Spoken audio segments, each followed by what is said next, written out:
Welcome to moms sweet home dreams by Ramya. ఈరోజు మనం ఆలు బిర్యానీ ఎలా తయారు చేయాలో చూద్దాం. ఇక్కడ చూపిస్తున్న వెజిటేబుల్స్ని కట్ చేసి పెట్టుకోవాలి. కట్ చేసుకున్న తర్వాత పొయ్యి మీద పెనం పెట్టుకుని అందులో 2 టేబుల్ స్పూన్స్ ఆయిల్ వేసుకొని ఆలుని కొంచెం పెద్దగా కట్ చేసుకున్న ముక్కలు ఆయిల్లో వేసుకొని గోల్డెన్ బ్రౌన్ వచ్చేంత వరకు ఫ్రై చేసుకోవాలి.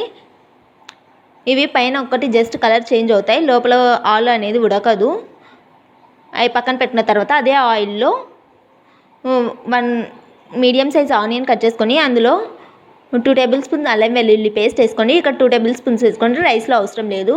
తర్వాత కట్ చేసి పెట్టుకున్న పచ్చిమిర్చి టమోటా ముక్కల్ని వేసుకొని ఫ్రై చేసుకోవాలి. అవి వేగిన తర్వాత వేయించుకున్న ఆలు వేసుకొని ఆలుని 5 మినిట్స్ మగ్గనివ్వాలి.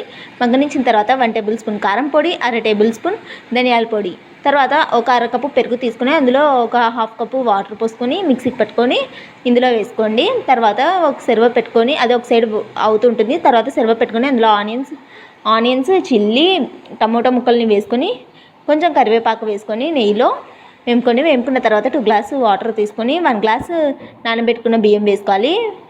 వేసుకున్న తర్వాత ఇందులో కొంచెం కొబ్బరి పొడి వేసుకుంటే టేస్ట్ అయితే చాలా బాగుంటుంది.